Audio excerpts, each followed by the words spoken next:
Со цитати од интервјуто на собранискиот претседател Талат Џафери за 24 анализа, каде што тој вели дека нема деловничка можност за разрешување на Фадил Зенделио, член на Комисијата за избор и именување преку собраниска седница.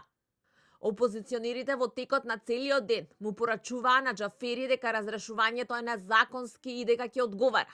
На колегите пратеници од власта пак дека силата која како што велат ја покажуваат, може само како што велат да им се удри од глава. 45 градоначалници на ВМРО ДПМНЕ се само малиот удар кој што го доживувате пред поголемиот нокаут кој што ќе биде целосно освестување на ово владеачко мнозинство и начинот на нивно партиско, недемократско, авторитарно, па и би рекол криминогено работење. Опозиционерите, освен со обвинување, разрешувањето го оспоруваат и со 400 амандмани, за кои од мнозинството тврдат дека им се неделовнички.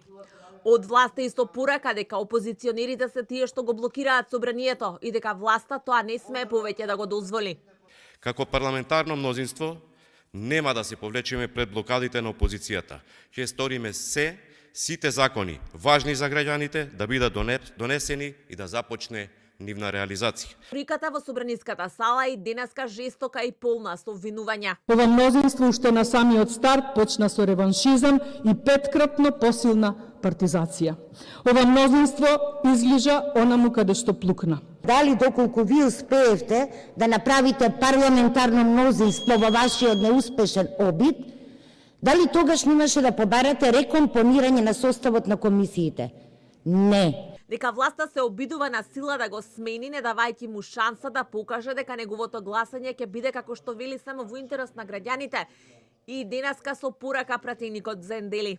Член на комисија и во овој мандат сум член на комисијата и немало во ниту еден случај од моја странна тенденција за блокирање. Собранискиот спикер Талат Џафери најголемиот дел од собранискиот ден денеска остана надвор од претседателското столче. Тој за телевизија 24 денеска вели дека членот може да го разреши оној што го избрал, собранието, особено затоа што комисијата за избор и именување се бира на конститутивната седница, а не постои комисија која е матично работно тело за формирање на оваа комисија. Таа вели е мајка матица на останатите работни тела и за неја е одговорен само пленумот. Еве што тој одговори на конкретното прашање дали ќе се разрешува Зендели на пленарна седница. Тоа значи дека нема да го разрешувате условно на сила на пленарка Фадил Зендели од комисија? Дали разбирате, на пленарка треба да дојде од комисијата? Која сила некој замислува, измислува сила на пленарна седница?